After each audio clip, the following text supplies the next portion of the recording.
Objetivo: verificar experimentalmente las leyes de Kirchhoff. Leyes de Kirchhoff. Las leyes de Kirchhoff describen el comportamiento de la corriente en un nodo y del voltaje alrededor de una malla. Estas dos leyes son la base del análisis de circuitos avanzados. Para este laboratorio se plantea el siguiente circuito, con el fin de resolverlo y analizarlo, haciendo uso de las leyes de Kirchhoff. Las leyes de Kirchhoff se establecen de dos leyes.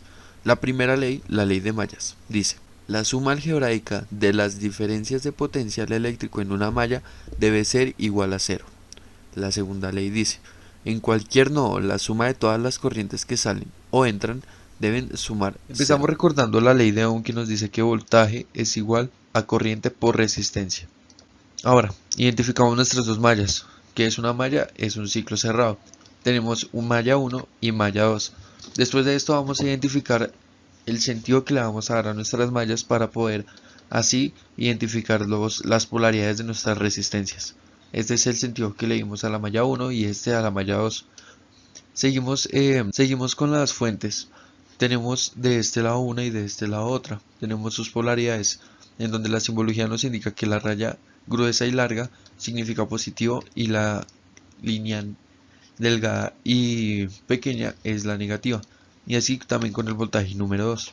Ahora empezamos a recorrer la malla por el sentido que leímos. Entonces empezamos que la corriente le entra a la resistencia número 1 por este lado y sale por este otro. Entonces esto nos quiere decir que las polaridades de nuestra resistencia son las siguientes: positivas y negativas.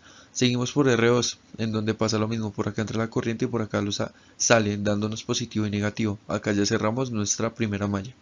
Continuamos con la otra y tenemos que empezamos por R2. Por acá le ingresa energía y corriente, y por acá le sale corriente. Y tenemos sus dos polaridades. Y finalizamos con R3, que pasa lo mismo. Por acá le ingresamos corriente y por acá sale corriente. Tal que así serían sus polaridades. Una vez terminado esto, ahora recorremos la malla desde cualquier punto.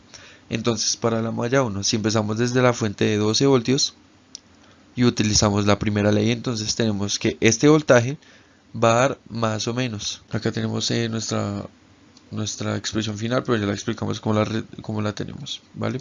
Cómo la obtenemos. Tenemos más 12 voltios. Seguido el sentido de la corriente aquí en la resistencia 1, vemos que va de más a menos. Entonces, menos el voltaje aquí por la ley de Ohm es I por R1. Siguiendo en la resistencia 2, va de más a menos. Entonces, menos corriente 1 por resistencia 2. Pero ojo, por esta resistencia también pasa la corriente de la malla 2. Entonces es menos I1, I2, perdón, corriente 2 por resistencia 2. Y esto nos tiene que ser igual a 0. Seguimos con el mismo procedimiento para la malla número 2. Ahora seguimos el mismo procedimiento para la malla 2. Ya podemos apreciar su fórmula, pero vamos a explicar de dónde la obtenemos. Ahora recorremos la malla 2. Empezamos desde la resistencia número 2. Ahí sabemos que va de menos a más, entonces es menos corriente 2 por resistencia 2. Pero, igual que antes, aquí también pasa la corriente 1, entonces menos corriente 1 por resistencia 2. Llegamos a la resistencia 3 y aquí vemos que es de más a menos, entonces sería menos corriente 2 por resistencia 2. Y finalmente llegó a la fuente. Vemos que da más a menos. Entonces sería menos 5 igual a 0. Entonces ya tenemos un sistema de dos incógnitas que se resolverá dependiendo de las resistencias utilizadas por cada grupo. Ahora analizamos este nodo de acá, que sería el nodo C. Y siguiendo la segunda ley, vemos que corriente 1 entra por acá y la corriente 2 entra por acá, pero una tercera corriente sale por acá y la suma de ellas es igual a 0. Entonces tenemos que en el nodo C corriente 1 más corriente 2 menos corriente 3 menos, ya que esta sale. Todo esto igual a 0. Y si despejamos la corriente 3, nos da que simplemente es corriente 1 más corriente 2. Ok, para nuestro análisis de datos tenemos la siguiente disposición de datos. El primer grupo son gerentes, segundo constructores, tercero operarios y de último auditores. Ok, entonces vamos a observar sus corrientes. Tenemos que ellos, en vez de despejar la corriente número 3 como dije anteriormente, despejaron la número 2, resolvieron así el sistema, dándonos como suma. Acá podemos ver este más este nos va a dar 934, que es la corriente número 2 que les dio a ellas en teórica. Y en experimental les dio bastante cercano, 9.22 si sumamos este y sumamos este. De hecho vamos a hacerle una vez la prueba. Sumamos este más este y nos tiene que dar 9.22. Ahí está. Perfecto. Seguimos con constructores. Tenemos que ellos sí despejaron la corriente número 3. Tenemos acá la comprobación de que sumaron este y les da 1.22 en teórica. Ahora en el laboratorio vamos a ver si este es el resultado que les da la primera corriente más la segunda corriente. Tenemos, acá se me fue un signo. Tenemos que les da 1.22, exactamente el mismo que el teórico, corroborando la ley de Kirchhoff. Y vamos con operarios. Ellos hicieron lo mismo, despejaron corriente 3. Acá está el comprobante que pues esta suma da 236. Pues de pronto por temas de decimales no sale un poco diferente. Y vamos a ver si en el experimental les sale igual. 238 tienen al parecer invertido los valores, pero pues bueno, no importa. Acá se puede observar que si hay bastante cercanía al dato teórico, lo cual es bueno, no están muy lejos. Y acá pues al final tenemos los datos de los auditores. Sumamos este más corriente 1, perdón, más corriente 2 y nos da 2.189. Yo ya lo hice, pero pues ahorita me bota un error, no entiendo por qué, pero pues bueno, acá, tin, y bueno, en la calculadora ustedes lo hacen y les da este valor. Y acá, y para corroborar tenemos este más este y nos da 3. Entonces tenemos una cercanía muy precisa a la ley de Kirchhoff.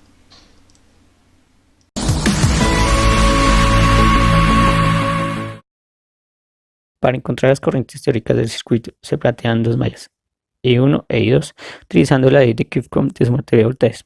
Como tenemos dos corrientes que son E1 e I2, es necesario de dos ecuaciones para poder hallar las corrientes.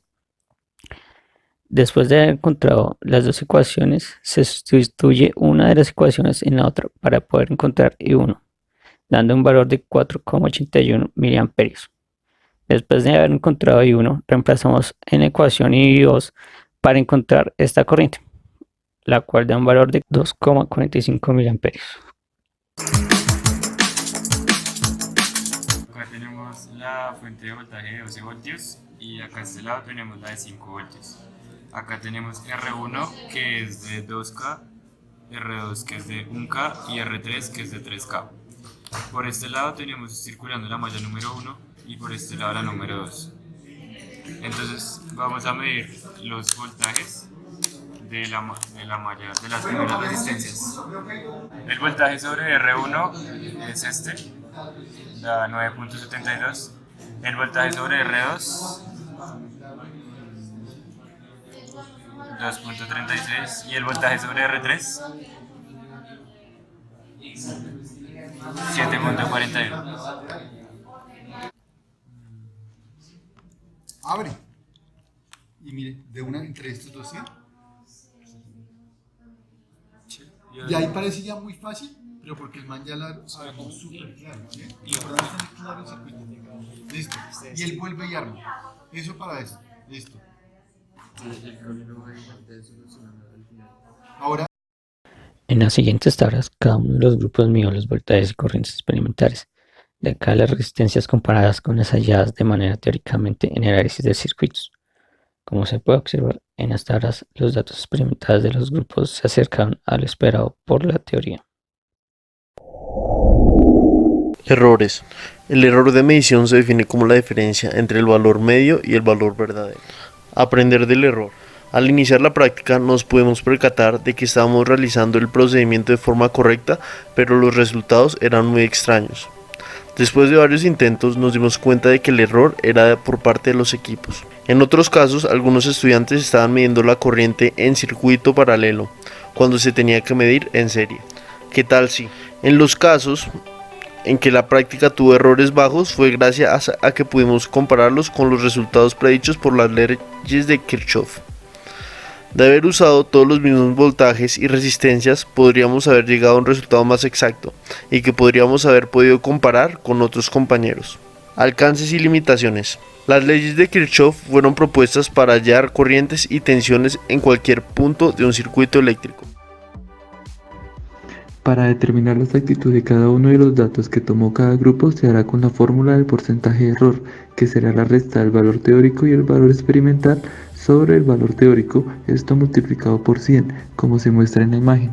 Así se determinará qué tan exacta fue la práctica. Teniendo estos errores, se puede decir que en cuanto a medir el voltaje, el grupo de gerentes fue el más exacto, ya que su error fue menor, y el grupo de constructores tuvo el mayor porcentaje de error.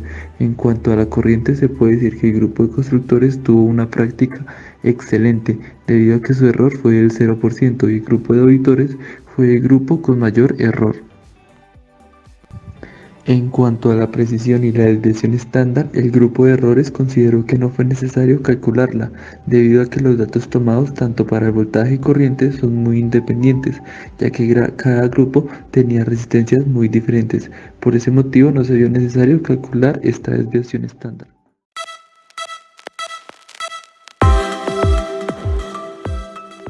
Listo, buenas tardes. Nos encontramos con Andrés, Santiago y Alison y les vamos a explicar un poco de la ley de Kirchhoff.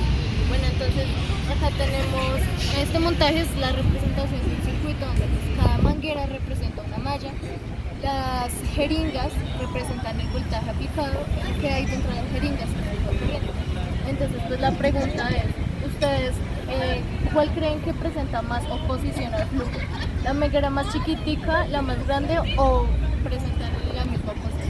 ¿Oposición al flujo? Yo creo que presentan la misma oposición al flujo, debido a que es el mismo caudal. Pero me refiero aquí en este, acá. Sí, ya que se unen, entonces la misma. Ok, ¿tú qué opinas? Yo pienso que la gruesa, por lo que lleva más volumen de agua. Será corriente, pero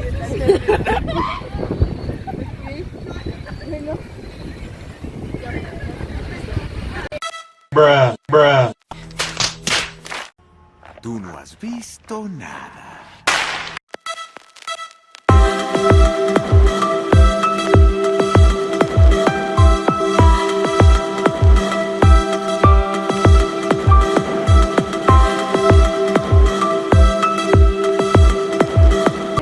Pues la idea. No, lo que queríamos representar acá es que como es un circuito, se supone que la manguera más delgadita representaba la mayor resistencia. Se opone al flujo. Y la manguera más grande la de menor resistencia. Lo que iba a suceder es que el líquido que iba por la manguera más gruesa iba a fluir más. ¿Sí me entienden? Y la que tenía menos diámetro pues iba a pelearse muchísimo más. Conclusión. Se verificó experimentalmente las leyes de Kirchhoff.